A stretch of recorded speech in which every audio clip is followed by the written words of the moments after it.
Selamat pagi, Shalom. Sekali lagi Shalom.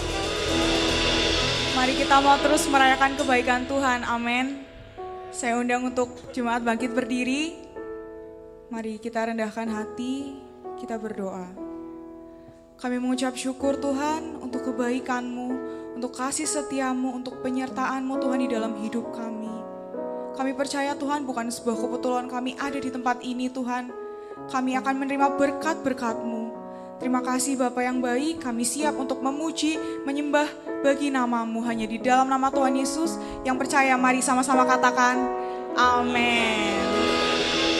Mari kita memuji Tuhan.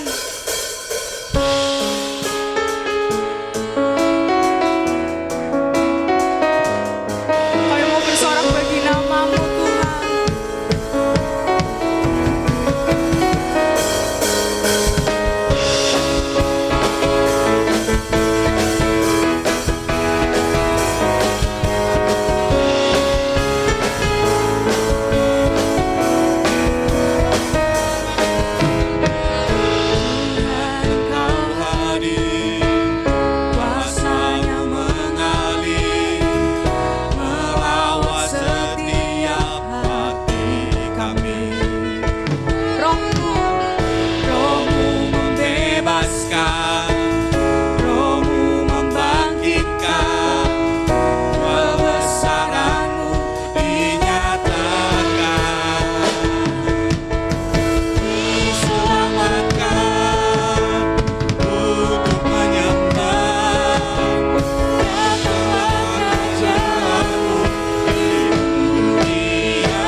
gunung batuku keselamatanku.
Cintamu padaku takkan pernah berubah. Hatiku percaya walau bumi bergoncang, gunung-gunung beranjak, namun kasih setiamu tak pergi dariku. Ku mau selalu bersyukur sebab cintamu padaku takkan pernah berubah.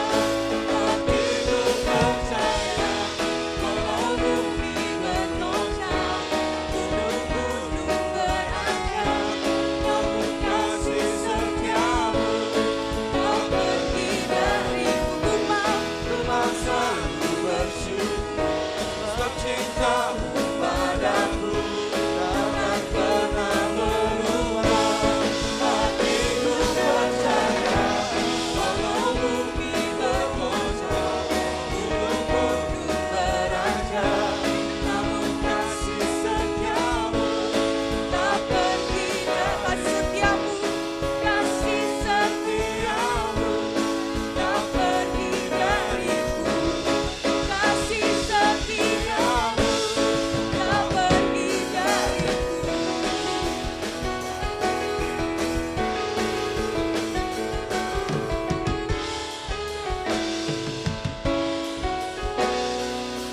Jadi sorak-sorai buat Tuhan Yesus. Haleluya. Haleluya. Silahkan duduk kembali Bapak Ibu Saudara.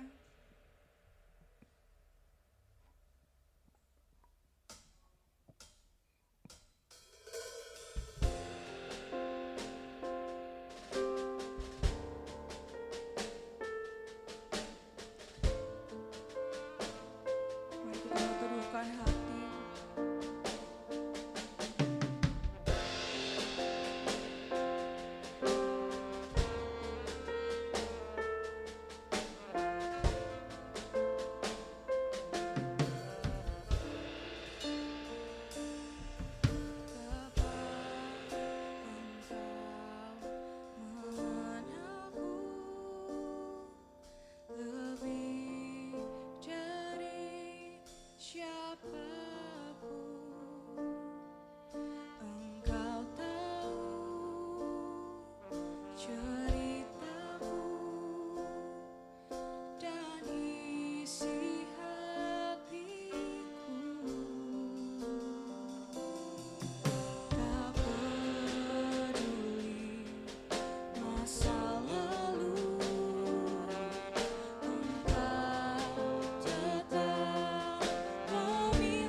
cinta-Mu Bapa buat setiap kami.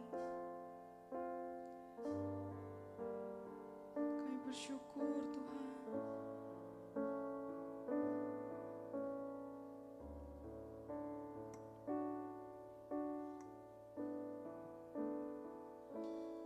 Percaya janji-Mu ajaib terukir dalam kehidupanku. Ku berserah di dalam kekuatan-Mu. Hanya Kau segalanya bagiku. Ku percaya janji-Mu ajaib terukir dalam kehidupanku. Ku berserah di dalam kekuatan-Mu. Ku percaya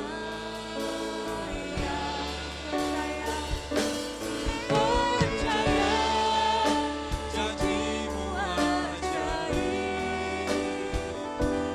terukir dalam kehidupanku. Ku berserah di dalam kekuatan-Mu. Hanya Kau segalanya bagiku. Ku percaya janji-Mu ajaib terukir dalam kehidupanku. Ku berserah di dalam kekuatan-Mu.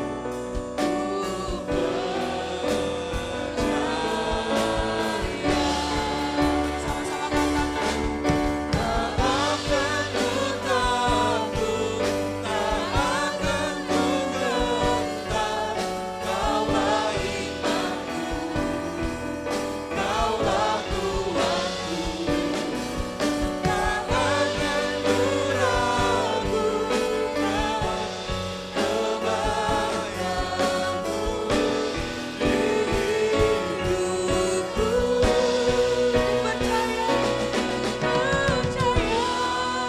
janji-Mu ajaib terukir dalam kehidupanku.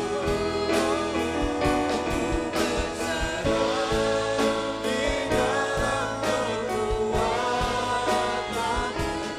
Hanya Kau segalanya bagiku.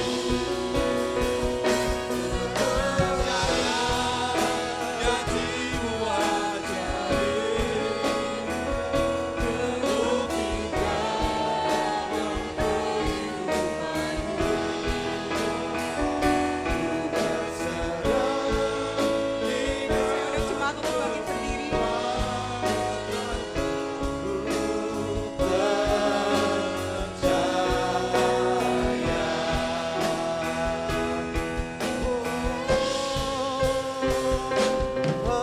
Percaya janji-Mu ajaib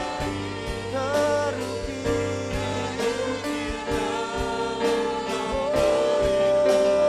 kehidupanku.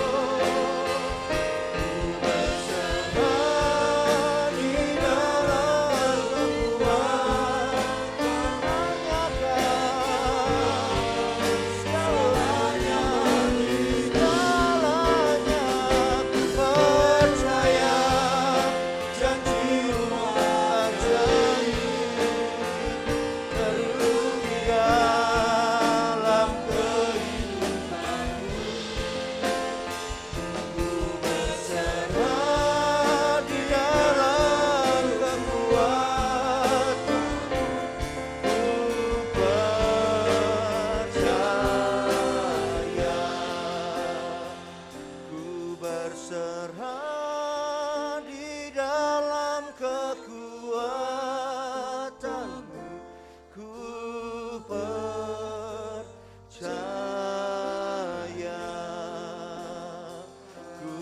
berserah di dalam kekuatan-Mu, ku percaya.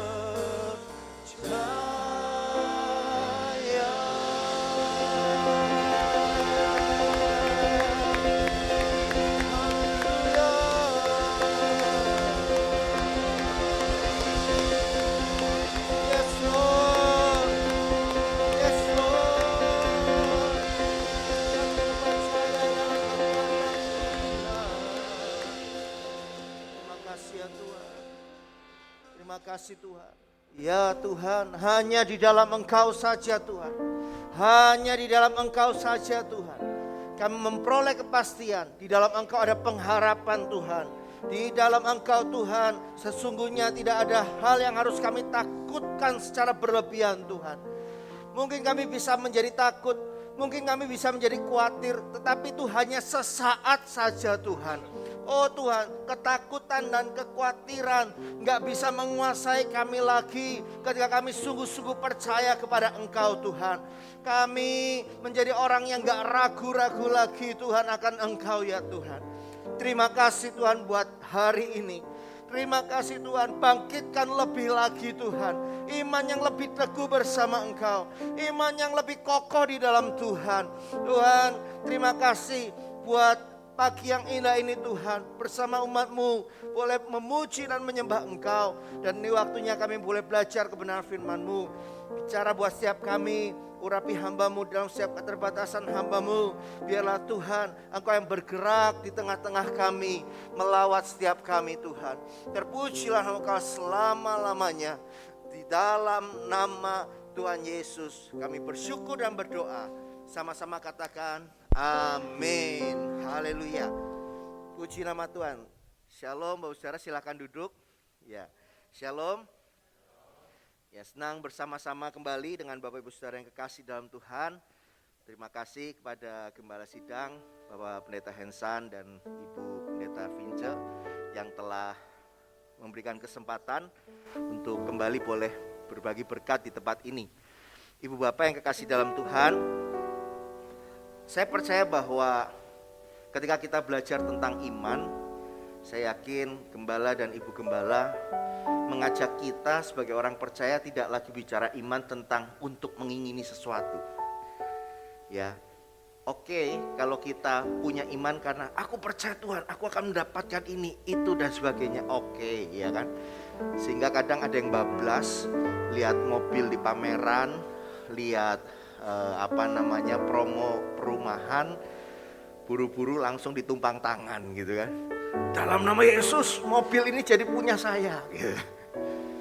Ya ada yang berhasil, tapi banyak yang gak berhasil. Karena seringkali istilah beriman itu untuk menginginkan sesuatu yang kayaknya gak mungkin. Betul apa betul Bapak Ibu? Kecenderungan orang kan kalau udah ngomong iman tuh untuk sesuatu yang diinginkan, yang gak mungkin. Aku beriman, aku bisa.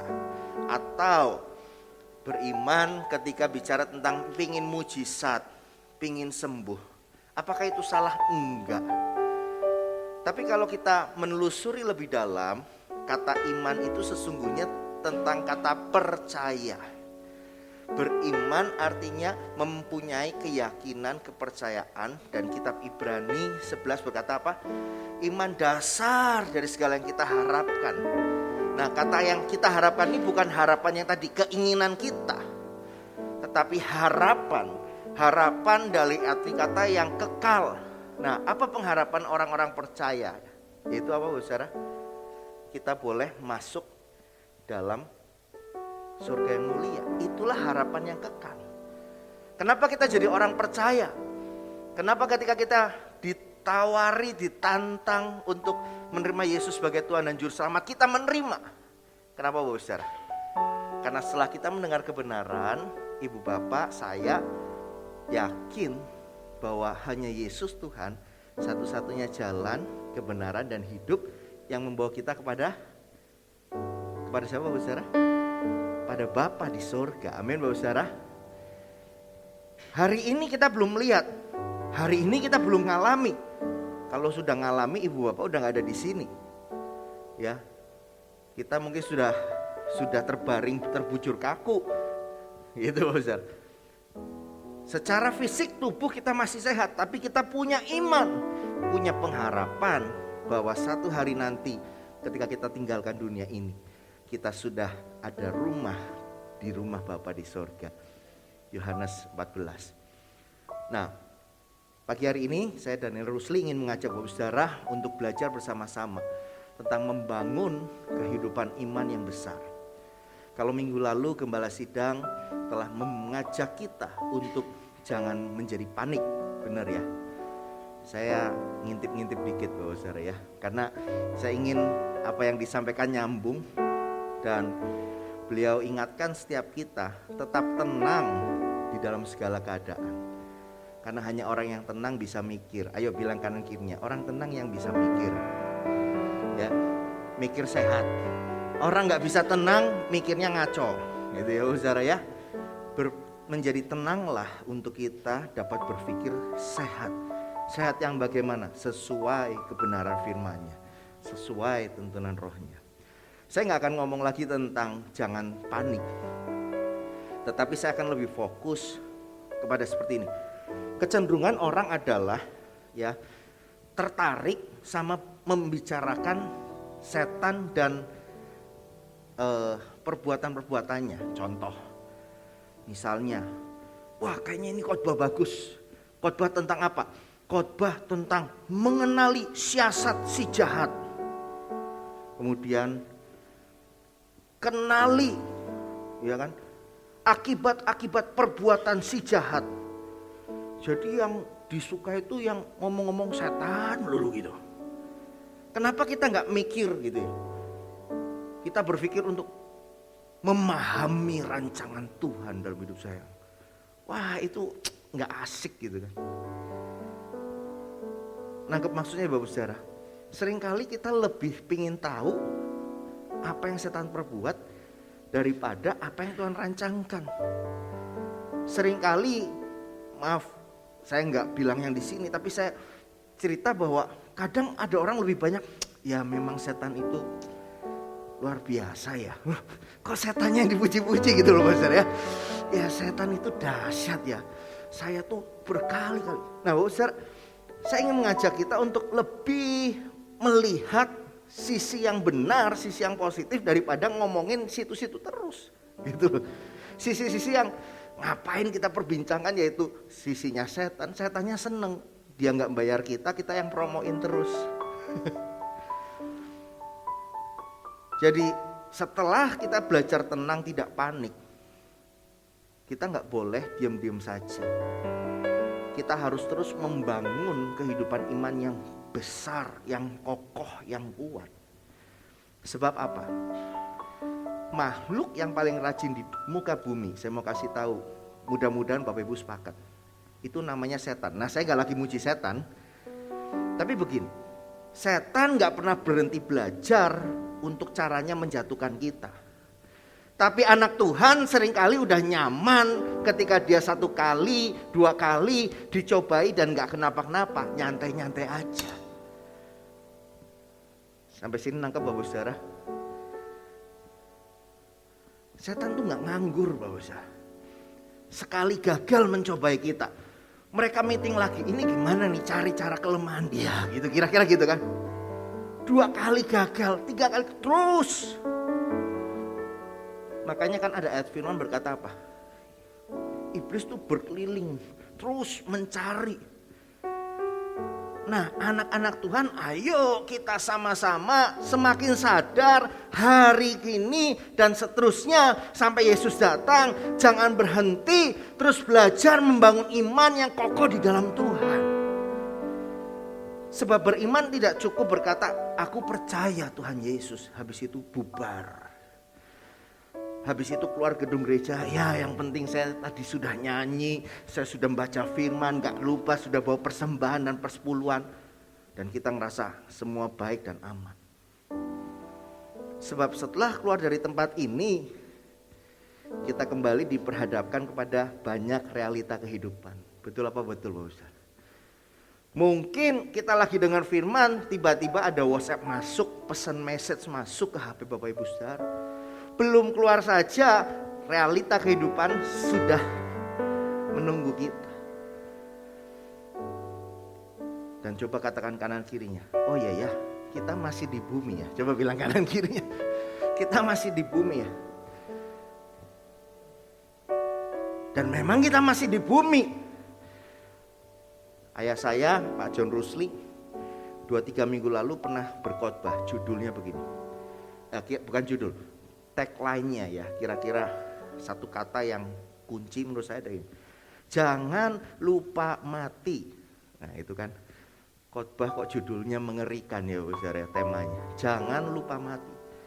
Tapi realitanya banyak orang percaya lupa one day mati, suatu hari mati. Sehingga gak menjaga imannya sungguh-sungguh. Nah itulah sebabnya kita akan belajar, boleh dibuka sekarang. Iman yang boleh bertumbuh dengan kokoh. Ya, next. Bapak Ibu, kalau lihat gambar di layar, Bapak Saudara melihat di samping mana? Ini berarti kiri ya. Itu gambar pohon. Saya suka belajar dengan filosofinya pohon ini, meskipun saya bukan lulusan sarjana pertanian, gitu ya. Boleh dilanjut, diklik kiri atau kanannya aja, bisa. Next. Ya. Oke, saya buka dari sini aja. Ya. Kita akan baca dalam Matius pasal yang ke-17. Kita lihat mulai dari ayat yang ke-20 sampai dengan 21. Apa yang firman Tuhan katakan kepada kita? 1, 2, 3. Benih yang ditaburkan di tanah yang berbatu ialah orang yang mendengarkan firman itu dan segera menerimanya dengan gembira, tetapi ia tidak berakar dan tahan sebentar saja. Apabila datang penindasan atau penganiayaan karena firman itu, orang itu pun segera murtad. Sekali lagi yang ngomong firman ini bukan saya. Saya hanya mengulangi apa yang Yesus katakan dalam perumpamaan. Dan firman itu tidak pernah ketinggalan zaman, gak pernah kuno. Meskipun tidak diupdate, tetapi selalu memberikan sesuatu yang sesuai dari generasi ke generasi. Berapa banyak orang datang ke rumah Tuhan gembira dengar firman Tuhan? Banyak, betul Bapak Saudara? Kita sering dengar kan ada orang setelah kebaktian, gimana rasanya setelah ikut ibadah? Mungkin diajak ngobrol, aduh hati saya senang, damai gitu. Tapi setelah beberapa waktu berlalu, mungkin datang lagi ketemu Bapak Saudara, aduh susah hidup ini. Pernah menemui situasi demikian? Atau kita sendiri ngalami? Sehingga kita mulai bertanya, kalau kayak gitu apakah Tuhan masih ada? Nah, minggu lalu saya tagline statement khotbah gembala Bapak Ibu Saudara adalah setan tidak berusaha untuk membuat Anda tidak percaya, betul ya? Tetapi setan cukup membuat kita kurang percaya. Itu kata kuncinya saya lihat tuh ya. Gak perlu bikin kita gak percaya, dan karena itu lebih sulit sebab kita orang Kristen yang sudah aku Kristen gitu. Tapi cukup dengan membuat kita kurang percaya saja sudah membuat kita bergeser dari rancangan Tuhan. Nah, dari ayat yang kita baca, benih itu sudah ditabur dengan benar. Dikatakan orang yang menerima firman Tuhan itu bergembira, tapi sebatas permukaan. Untuk membangun satu iman yang kokoh, Anda tidak cukup modalnya dengarkan firman di dalam satu kali ibadah. Sebab diumpamakan hati kita ini seperti tanah yang berbatu. Batunya banyak sekali. Batunya kenyataan hidup, masalah, kesulitan, apalagi ibu bapak, masa depan, ya kan? Dulu, sekarang, selamanya itu batu-batu kita juga. Apakah bisa sebuah tanaman bertumbuh di tanah yang berbatu? Sesungguhnya bisa, asalkan tanaman itu punya daya juang yang kuat. Salah satu yang nanti kita akan temukan yaitu tentang sesawi. Bagaimana tanaman sesawi ya, itu bukan pohon, tapi dia sebenarnya termasuk jenis sayur. Tapi sayur yang besar. Mungkin gennya kebesaran kali. Sayur yang besar. Dan cara dia ditanam itu unik. Dia harus ditindih dengan batu.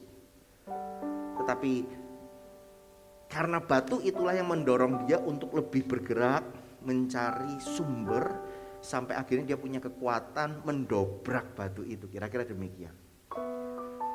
Nah Bapak Ibu, saya percaya dan saya terus berdoa bahwa firman yang kita akan belajar hari ini bersama jemaat yang saat ini beribadah secara onsite maupun yang mengikuti lewat online, saya berdoa bahwa Gembala Bapak Saudara telah memilih satu nama buat gereja ini, GBI Duta Kerajaan. Itu artinya buat apa Bapak Saudara?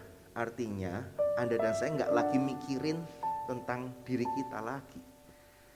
Yang namanya duta besar, duta kerajaan, Anda dan saya hadir di satu tempat untuk apa Bapak Saudara? Mewakili kerajaan itu, mewakili negara itu, betul nggak Bapak Saudara?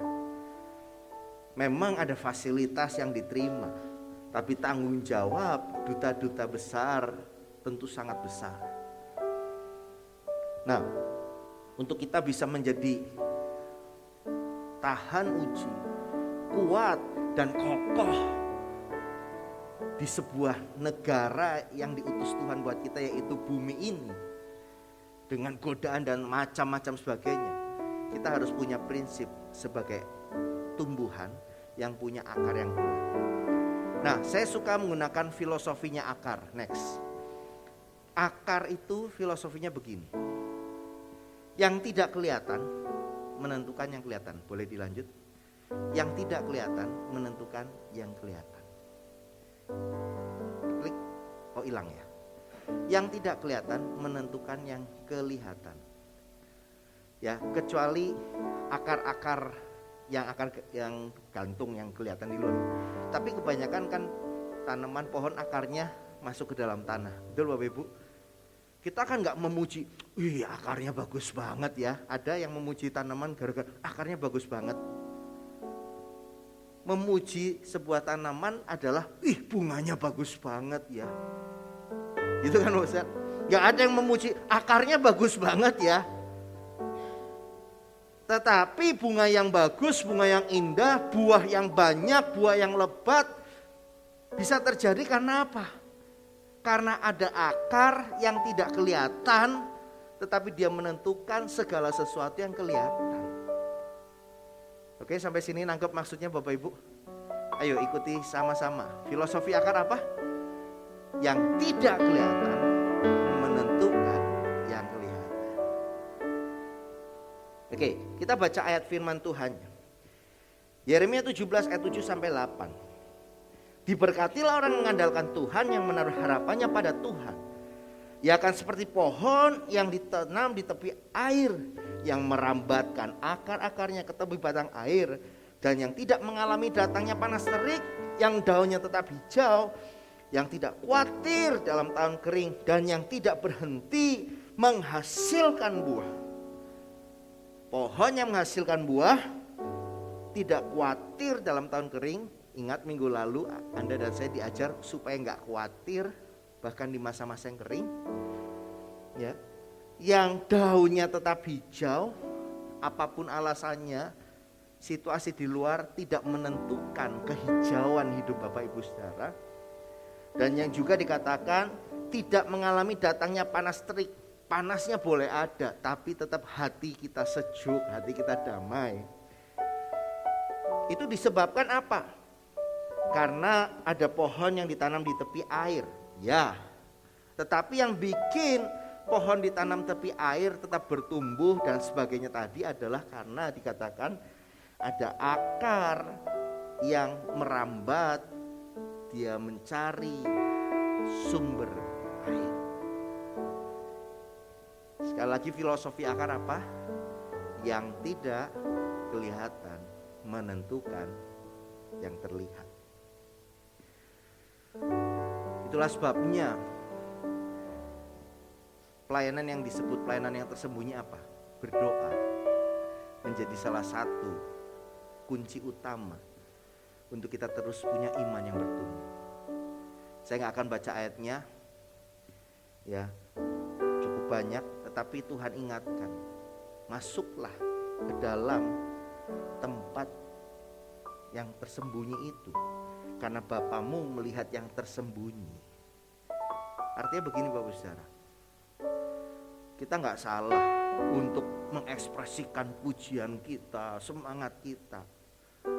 Ekspresi pujian kita, syukur kita sama Tuhan, itu bentuk sukacita dan bentuk cara kita untuk mendorong yang lain. Ayo, ini waktunya merayakan Tuhan gitu. Tetapi jangan lupa hal yang tersembunyi pun kita harus tetap lakukan, yaitu berdoa. Korelasinya dengan khotbah minggu lalu, dalam kehidupan atau ketenangan, di situ kita bisa berdoa. Firman-Nya berkata demikian. Karena waktu kita tenang, kita bisa mendengar suaranya. Kalau kita nggak tenang, ya, wah lagi sumpah lagi, aduh, orang ngomong pun kita suka nggak peduli gitu ya Ustaz. Nah,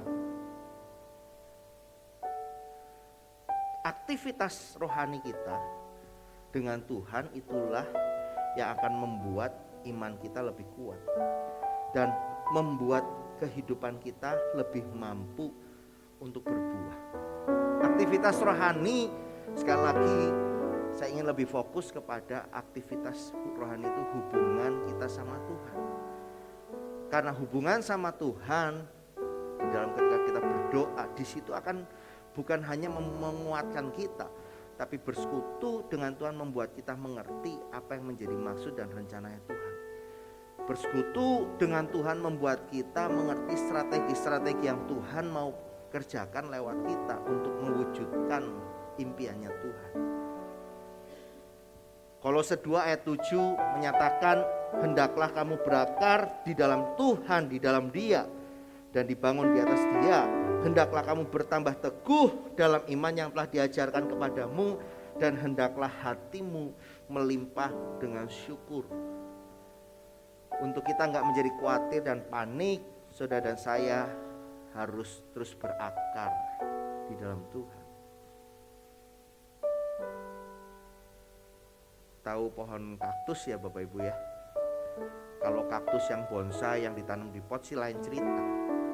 Tapi kalau kaktus yang ada di padang gurun, yang setiap beberapa waktu sekali akan menghadapi terpaan badai pasir yang begitu kencang, kaktus itu gak akan goyah.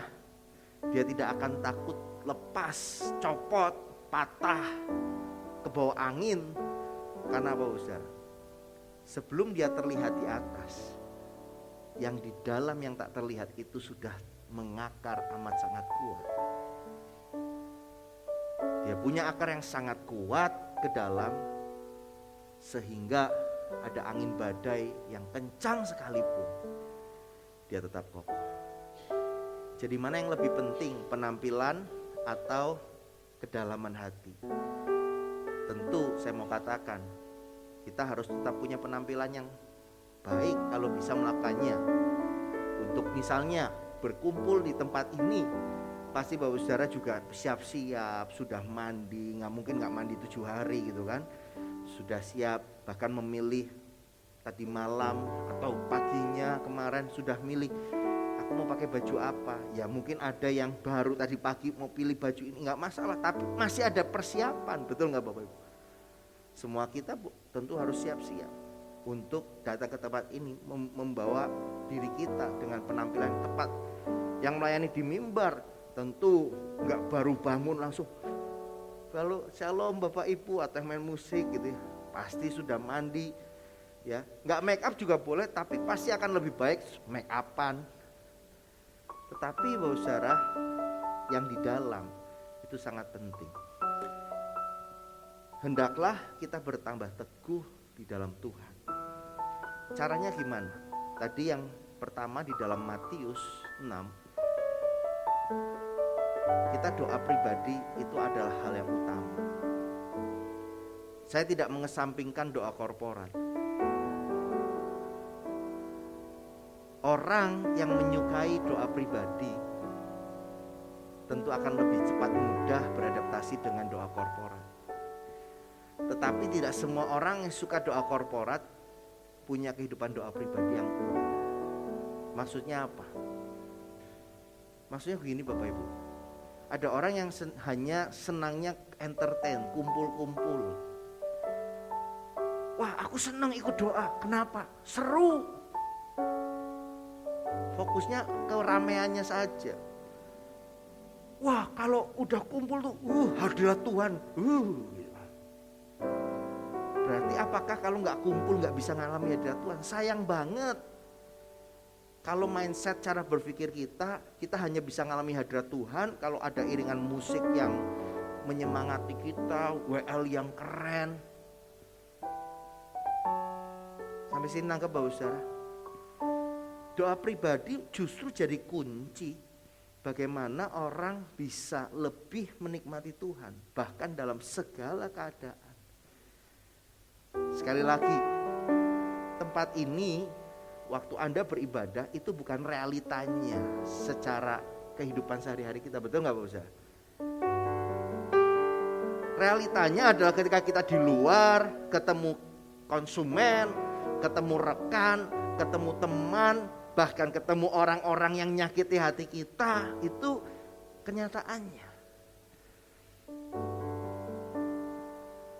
Dan untuk bisa menghadapi itu semua, kekuatan yang terutama adalah miliki doa pribadi.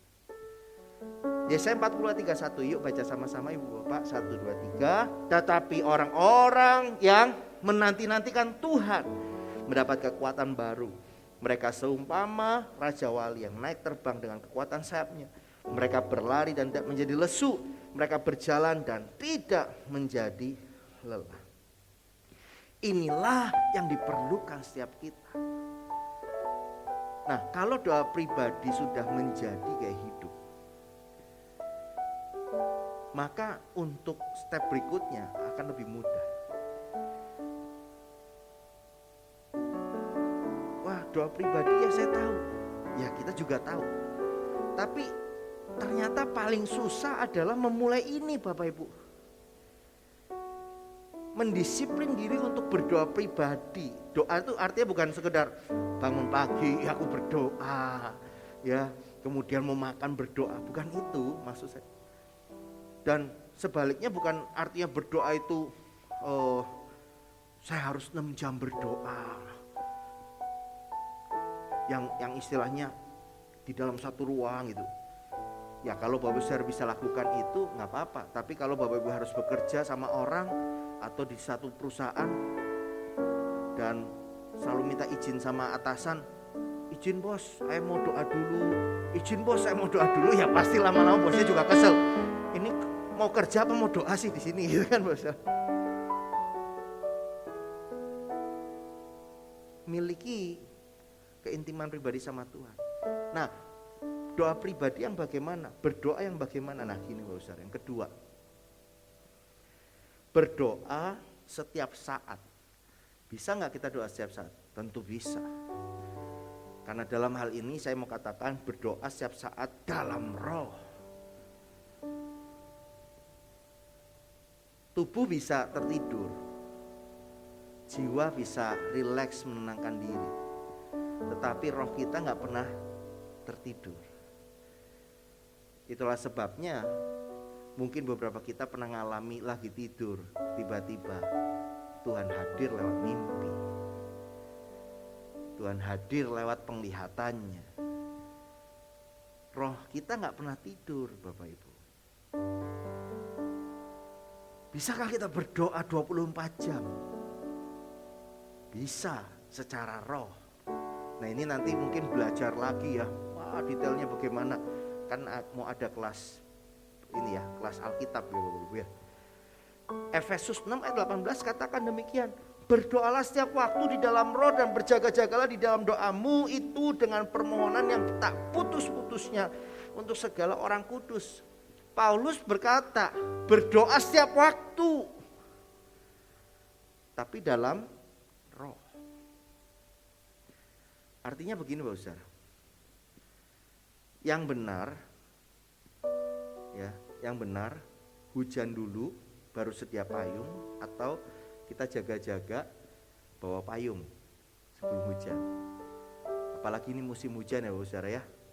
Ya mungkin Bapak Ibu kesini nggak bawa hujan ya, kalau pagi sih aman. Tapi saya cenderung lebih suka ribet sedikit. Ya, kalau nggak mau repot payung gede ya belilah payung yang kecil. Karena sewaktu-waktu hujan itu bisa terjadi misalnya. Apakah kita akan berkata, sia-sia saya ngebawa payung, gak hujan. Tentu kita kan gak ngarep hujan, betul Bapak Saudara? Gak mengharapkan hujan. Tetapi ketika hujan itu datang, kita akan berkata, untung saya bawa payung. Betul gak Bapak Saudara? Kita gak marah-marah gara-gara hujan gak turun-turun padahal kita bawa payung. Berpikirlah positif. Ya paling enggak tetap payungan meskipun panas. Di Indonesia jarang ya orang payungan gara-gara panas ya Bapak ya. Tapi waktu saya di Hong Kong nggak hujan aja banyak orang payungan, nggak mau kepanasan kira-kira gitu. Awalnya saya ketawa, wah sama panas aja takut.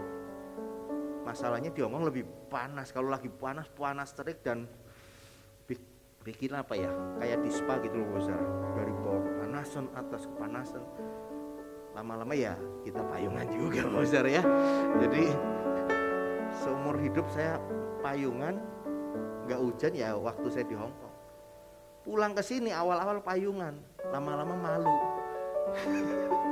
Karena yang lain nggak payungan, saya payungan sendiri. Akhirnya payungnya tutup. Lebih baik sediakan payung, ada hujan gak ada hujan, daripada gak mempersiapkan dan kita kehujanan. Lebih baik tetaplah berjaga-jaga, berdoa selalu dalam rohmu, daripada tiba-tiba ada serangan pencobaan kita tidak siap sedia. Wah, saya pikir tepuk tangan ternyata ada yang jaga. Demikian roh juga membantu kita dalam kelemahan kita. Nah, kenapa kita berdoa dalam roh? Ini jawabannya. Karena roh membantu kita dalam kelemahan kita. Sebab kita nggak tahu bagaimana sebenarnya harus berdoa. Mungkin ada orang berkata, iya saya mau sungguh-sungguh tapi saya nggak ngerti caranya berdoa gimana. Itulah sebabnya Tuhan kasih yang namanya roh. Karena dikatakan bahwa roh sendiri berdoa untuk kita kepada Allah dengan keluhan-keluhan yang tidak terucapkan. Apalagi ini maksudnya? Apakah di dalam kita ada sebuah mesin yang bikin kita bisa otomatis?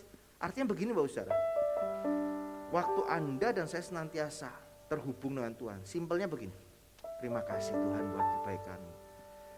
Ya kalau lagi sendiri ngomong-ngomong gitu ya, tapi lagi ketemu orang, Noel gimana? Terima kasih Tuhan buat kebaikan-Mu, Engkau baik Tuhan.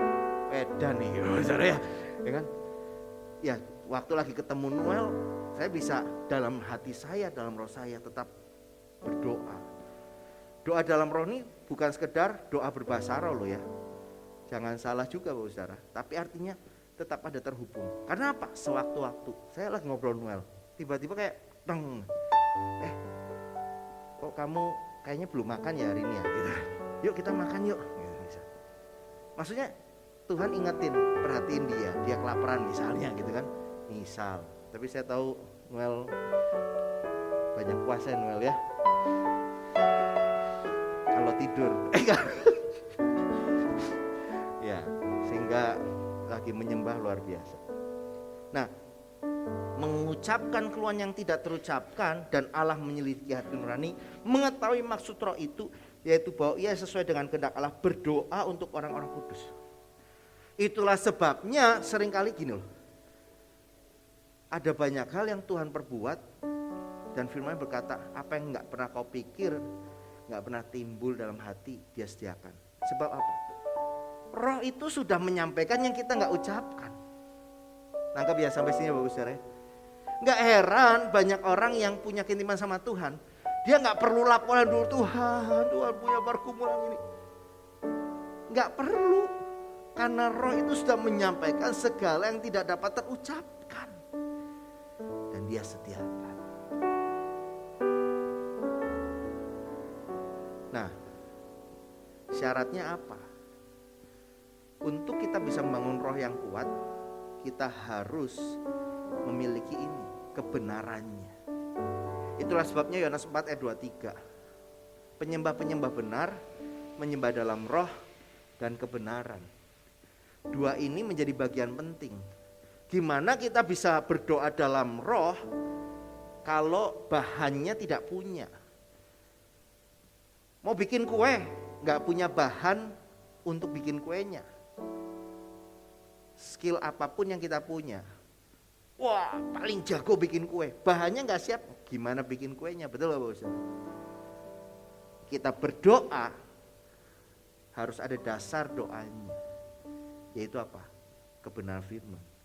Ulangan 8 ayat 3, manusia hidup bukan dari roti saja, tetapi manusia hidup dari segala yang diucapkan Tuhan.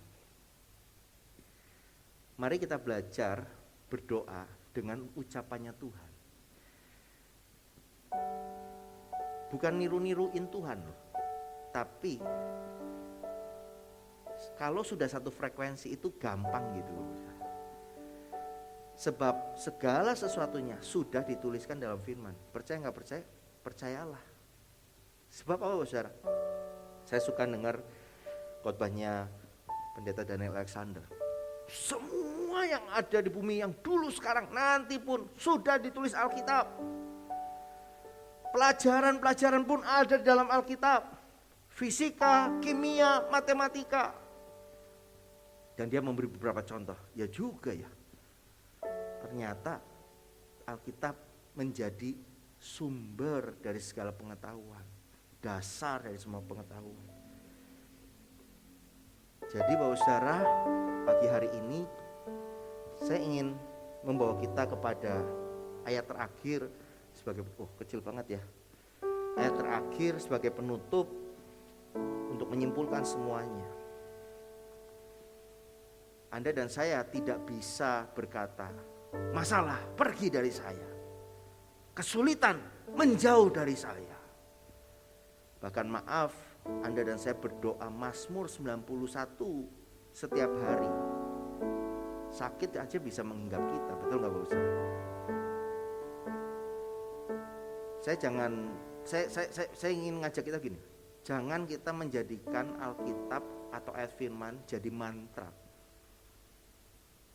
Karena firman berfungsi mengubah hidup kita. Ingat ini Bapak Saudara, firman memerdekakan kita, bukan firman menjadi senjata kita. Ngadepi masalah pasangan hidup, cari ayat firmannya apa? Enggak. Ngadepi masalah keuangan, cari ayat firmannya apa? Perkatakan, uang itu pasti datang. Enggak. Ada kaitan segala sesuatunya. Jangan-jangan kita punya masalah keuangan. Karena apa? Bukan kurang baca ayat-ayat firman tentang berkat. Jangan-jangan lupa mengembalikan perpuluhan, itu juga masalahnya. Saya gak dapat pesan sponsor dari Gembala Bapak Saudara. Tapi kalau pagi hari ini ada yang sudah lama dan menganggap tidak membawa perpuluhan gak masalah, bertobat. Ya, saya gak akan bahas itu. Tetapi kiranya Bapak Saudara, firman-Nya berkata, kuatkan teguhkan hati dengan sungguh-sungguh. Tetap bertindak hati-hati sesuai dengan seluruh hukum Tuhan. Jangan menyimpang ke kanan ke kiri supaya engkau beruntung kemanapun engkau pergi. Jangan engkau lupa memperkatakan kitab Taurat ini. Tetapi renungkan ini siang dan malam supaya engkau bertindak hati-hati sesuai dengan segala yang tertulis di dalamnya. Sebab dengan demikian perjalananmu akan berhasil dan engkau akan beruntung. Yosua 1 ayat 7 itu adalah perkataan Tuhan yang disampaikan ketika bangsa ini akan masuk menguasai merebut tanah perjanjian. Pertanyaan begini, kenapa ayat ini kok ditulisnya di sini gitu? Bukan di dulu-dulu. Sebab yang suka bikin kita jatuh adalah ketika kita sudah merasa kita meraih kemenangan. Waktu kita awal-awal sebagai pemula, wah, belajar, bertanding, berlatih sungguh-sungguh supaya kita jadi jagoan. Tapi setelah kita berkali-kali menang dan kita merasa sudah ada di area kemenangan, itu yang seringkali kita lengah, betul nggak Bapak Saudara? Waktu timnas Indonesia mengalahkan Singapura, euforianya udah kayak menang Piala AFF gitu kan. Saya nggak menjatuhkan ya, tetapi ada beberapa orang berkata, ingat ini baru semifinal ya. Ingat ini baru semifinal, ini belum finalnya. Demikian juga kita Bapak Saudara. Engkau telah bisa mengalahkan dan melewati satu masalah, bukan berarti engkau sudah selesai segala sesuatunya. Karena setiap pertandingan itu akan ada pertandingan berikutnya. Seperti pertandingan telah selesai, akan ada pertandingan selanjutnya. Kita baru selesai benar-benar bertanding setelah sampai di garis finish kehidupan kita. Amin Bapak Ibu. Saya bersyukur, saya lihat semangat om, tante, opa dan oma yang penuh semangat. Tapi saya percaya juga opa oma adalah teladan buat kita juga, yang sampai hari ini setia dan sungguh-sungguh kepada Tuhan. Bolehkah kita kasih apresiasi buat opa oma kita? Ya, kenapa gereja harus ada hadir opa dan oma? Dan kondisi sekarang beberapa mereka sama anak cucu dilarang ke gereja karena nanti ada virus ini gitu ya. Ya itu kembali keluarga. Tapi saya senang kalau ada opa oma datang di gereja. Karena apa? Mereka juga menjadi penyemangat buat saya untuk saya berkata, Tuhan, aku mau setia sampai akhir meneladani mereka ini. Jadi akhirnya Bapak Saudara, marilah kita membangun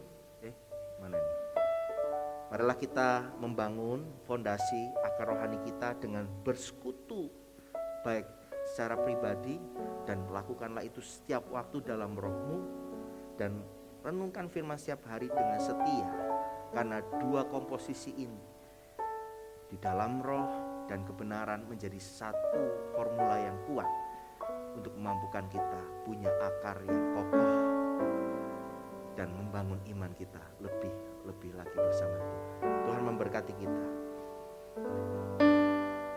Percayalah bahwa tangan Tuhan tidak kurang panjang untuk menolong setiap kita.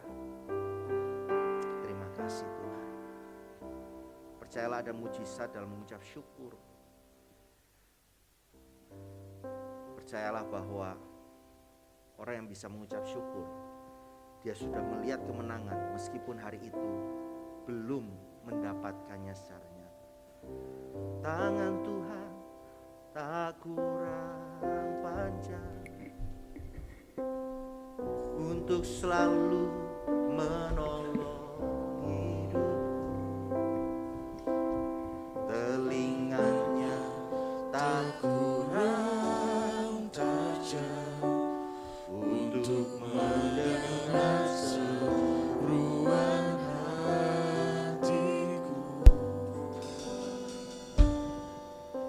Tangan Tuhan tak kurang panjang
Iman yang besar tidak terbentuk karena kehadiran kita yang rutin dalam sebuah kebaktian. KKR kebaktian itu mendorong kita untuk lebih bergairah sama Tuhan. Tetapi iman yang besar terjadi karena kekonsistenan kita setiap waktu mencari dan mengejar Tuhan. Ibu bapak, saya undang kita bangkit berdiri dan kita percaya bahwa Tuhan sedang melatih kita punya iman yang besar. Ngapain saya punya iman besar Tuhan? Hidup saya baik-baik aja, aman-aman saja. Tentu kita gak mengharapkan masalah. Tapi iman diperlukan untuk kita bisa melihat surga. Iman diperlukan sampai pada akhirnya. Karena hanya orang yang beriman sajalah dia yang masuk surga. Ada mujizat dalam bersyukur. Mengucap syukurlah. Hari ini mungkin kita belum melihat jawaban Tuhan menurut kita, tapi sebenarnya dia sudah menjawab dan dia terus bergerak. Fokus dia bukan menyelesaikan masalah Bapak Saudara. Fokus Tuhan adalah membuat iman kita terus bertumbuh. Masalah bagi dia sangat mudah diselesaikan. Apa yang susah buat Tuhan kita? Mengajak kita terus bertumbuh dalam beriman. Itulah sebabnya kalau kita menghadapi masalah, menghadapi tantangan, itu jauh lebih baik daripada hidup kita gak ada masalah. Jangan jadi orang yang suka cari masalah, karena masalah sudah datang sendiri. Tapi setiap ada masalah, kita tahu Tuhan selalu bersama kita. Ada Mujizat dalam bersyukur, Engkau tempat perlindunganku. mari terus iman Tetap teguh dalam-Mu, Tuhan.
Tuhan, ketika kami Tuhan membangun, memelihara dan terus bertumbuh di dalam akar kehidupan kami, yaitu punya iman yang terus melekat sama Tuhan, dengan cara kami tetap memiliki komitmen, disiplin di dalam doa pribadi kami, dan kami berdoa setiap waktu melalui roh kami ya Tuhan.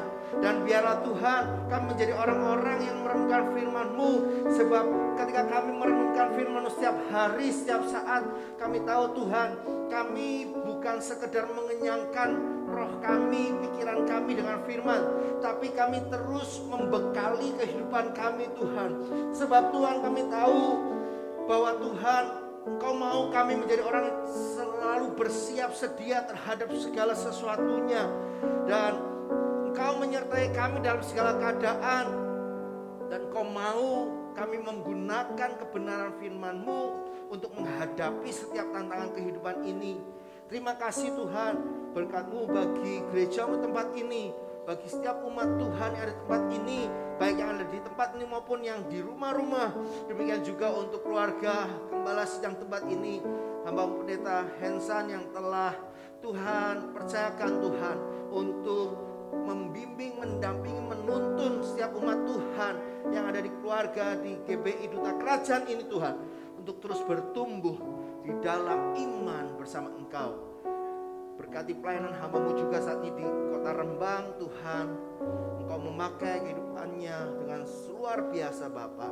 Terima kasih Tuhan, kami mengucap syukur, kiranya Tuhan terus pandu kami, tuntun kami berjalan dan terus berjalan di dalam rencana-Mu Tuhan.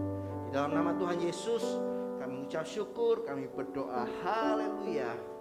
Terima kasih Tuhan buat janji-Mu buat setiap kami. Kami percaya Engkau Allah yang sanggup menggenapi setiap janji-Mu dalam kehidupan kami.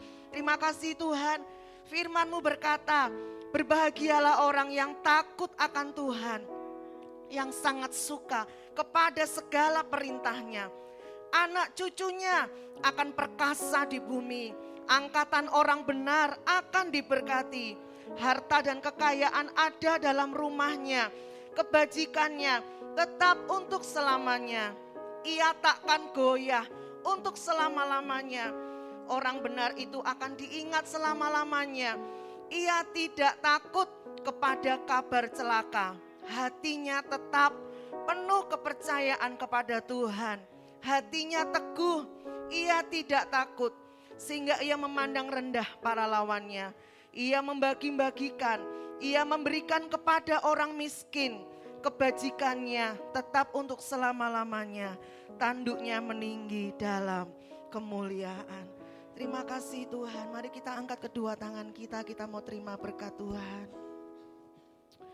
Berkat yang terbaik sudah Engkau sediakan buat setiap kami.